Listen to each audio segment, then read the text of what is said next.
All right. So this is 12.3-ish. The section 12.3 in the book is sort of calculus concepts on polar equations.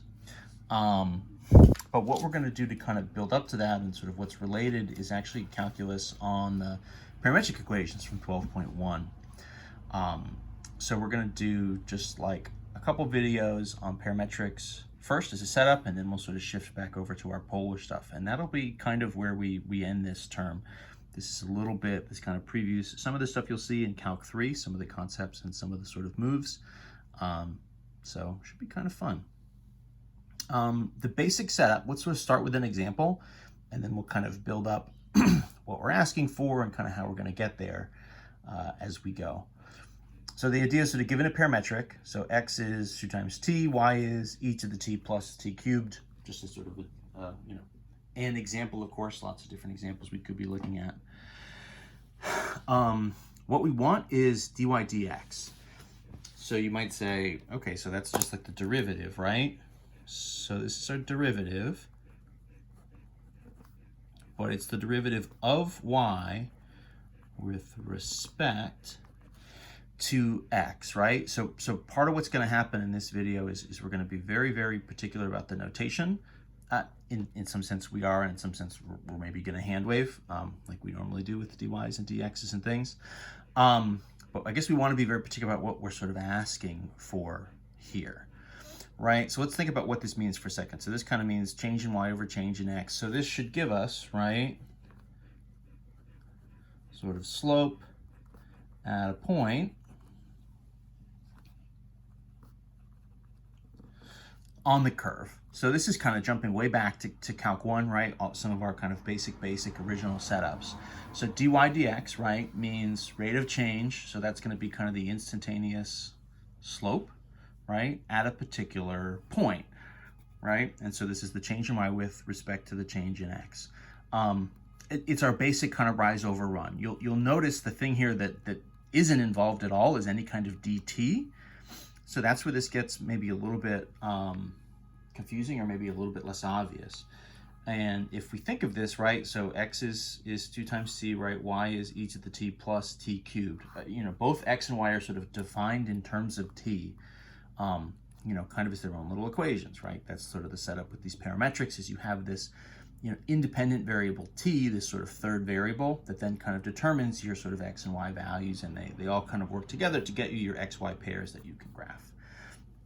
Those graphs, right, those parametric curves have slopes, right? If we sort of draw one of those curves, take one of our drawings from our previous videos, you could draw tangent lines on those things. You could sort of do all that stuff, find slopes.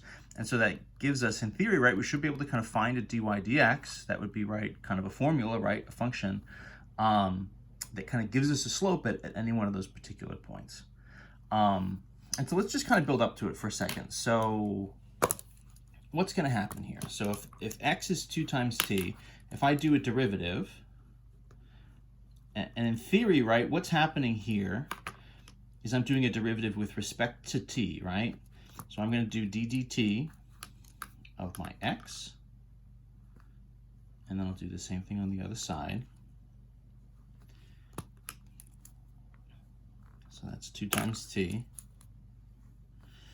Right, so this would kind of give me what I would think of as dx dt, my derivative of x with respect to t, and then my derivative here, well, the derivative of 2 times t would just be 2, right? So that's kind of one part of it. So that would be the derivative of x with respect to t. Okay, that's a thing, that's something. That's not really anything that we've asked for in particular, but that's a thing, sure, that looks like calculus. You could do the same thing with respect to the y. So the derivative of y, right? Again, your independent variable here is the t variable. So d dt of y is going to be this derivative of whatever we have here. So e to the t plus t cubed. And so that's going to give us, right, so this would be kind of, dy dt, that's the derivative of y with respect to t, and then over here, right, just our normal derivative stuff, right?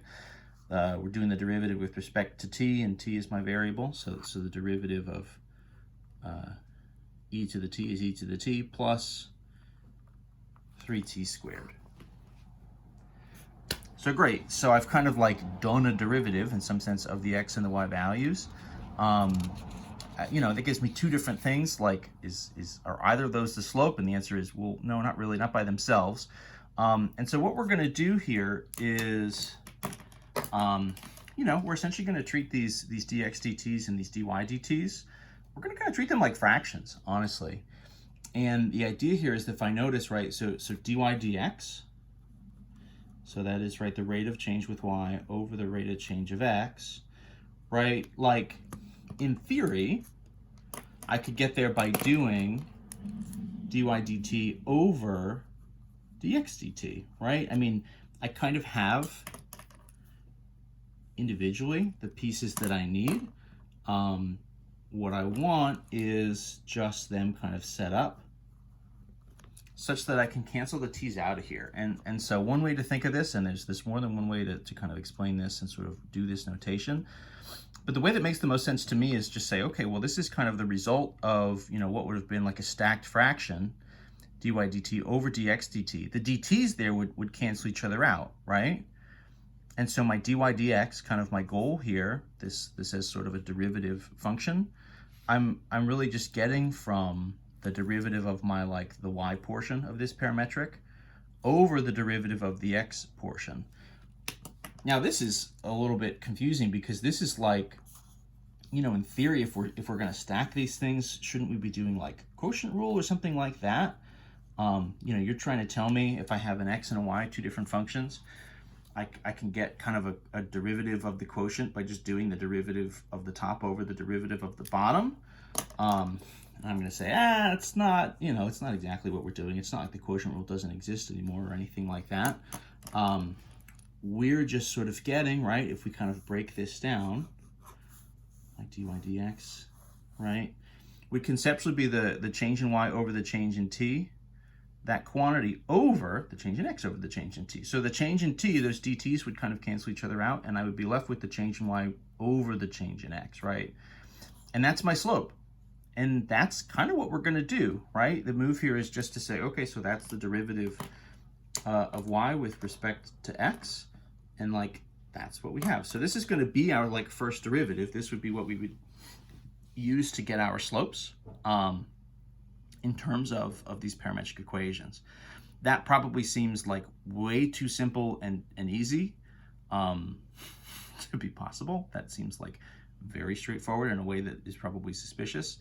But don't worry, what we're going to do next is the second derivative, and that is less obvious. That's a little bit less obvious. I'm going to pause this one here, and then we'll dig into the second derivative in the next video.